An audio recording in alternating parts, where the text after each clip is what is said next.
Imaginez un instant pouvoir se défendre contre une pensée négative de la même manière qu'un maître d'arts martiaux se défend contre un adversaire physique.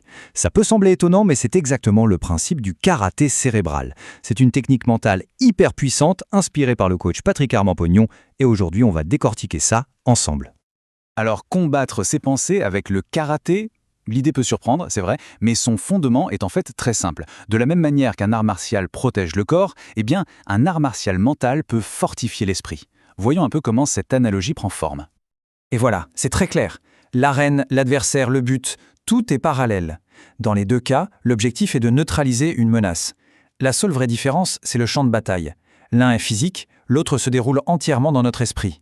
Et c'est justement cette transposition qui rend le concept aussi puissant. Bon, mais concrètement, qu'est-ce que c'est que ce karaté cérébral? On va poser une définition bien claire pour saisir tout le concept.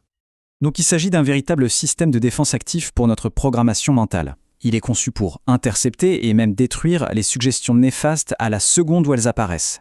Et l'élément crucial ici, c'est vraiment la vitesse de réaction. La riposte, elle doit être instantanée pour être efficace. Et ces adversaires mentaux, ils peuvent surgir de n'importe où. Les médias, un diagnostic médical, un simple commentaire d'un proche ou même notre propre petite voix intérieure. La clé, c'est de changer de perspective. Il faut apprendre à les identifier non pas comme des vérités, mais comme ce qu'elles sont, de simples attaques. Ok, donc identifier l'ennemi, c'est la première étape. C'est essentiel. Mais comme dans n'importe quel art martial, la défense est aussi cruciale que l'attaque. Il faut donc une technique précise pour pouvoir parer et contre-attaquer efficacement.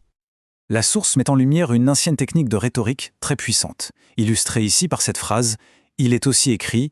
Le principe est simple. On contre une affirmation qui nous limite par une autre, plus constructive, pour en neutraliser l'impact.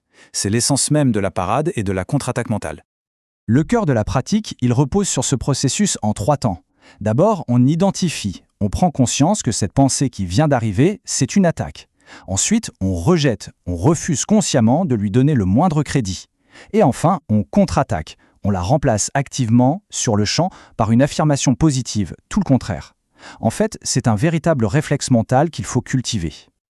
La théorie, c'est bien, mais la véritable force de cette technique, elle se révèle dans son application concrète. Alors, voyons comment le karaté cérébral a pu transformer des situations réelles à travers quelques exemples assez marquants.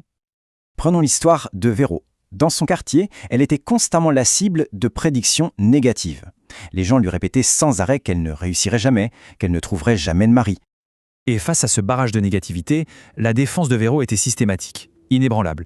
À chaque attaque, elle opposait sa propre affirmation, puissante, refusant de laisser la moindre suggestion hostile sans réponse. Et voilà le résultat, c'est juste brillant. Sa réalité a fini par suivre sa défense mentale, et non les attaques verbales de son environnement. Sa vie s'est tout simplement alignée sur sa contre-attaque. L'arène, ça peut aussi être un terrain de sport. Par exemple, lors d'un match de foot à haute tension entre le Bénin et le Togo, une attaque médiatique a tenté de saper le moral d'une des équipes. La réponse, une contre-attaque mentale audacieuse et très créative. Et le résultat est sans appel. L'équipe qui a su protéger son état d'esprit collectif a remporté la victoire. Ça montre bien à quel point la croyance d'un groupe peut être activement défendue. Alors, comment on fait pour que ça devienne une habitude de tous les jours? Eh bien, il s'agit de protéger le logiciel positif qu'on essaie d'installer dans son esprit, un peu comme un antivirus contre la négativité. Ce tableau, il illustre parfaitement des applications quotidiennes. Qu'il s'agisse de finances, de santé, de sécurité, la stratégie reste la même, avoir des contre-suggestions prêtes à l'avance. L'objectif, c'est de transformer la riposte en un réflexe automatique, pour ne laisser aucun temps à la négativité de s'installer. Et ça nous ramène à l'idée fondamentale, la protection du cerveau est la toute première ligne de défense. Avant de pouvoir protéger son corps, ses finances ou ses relations, il faut d'abord et avant tout protéger la source de tout, son esprit. Quel est le nombre de pensées négatives qu'on peut se permettre de laisser passer sans les contester? La réponse, elle est simple, c'est 0. Chaque attaque, aussi petite soit-elle, exige une parade. Et ça soulève une question essentielle. Quelles sont les pensées non contestées qui, silencieusement, jour après jour, façonnent la réalité de millions de personnes? Ce qu'il faut retenir, c'est que le karaté cérébral n'est pas une solution miracle, c'est une discipline de tous les instants. L'esprit, c'est un dojo, un lieu d'entraînement, et certainement pas une décharge pour la négativité. C'est un combat permanent où chaque pensée devient une occasion de s'entraîner.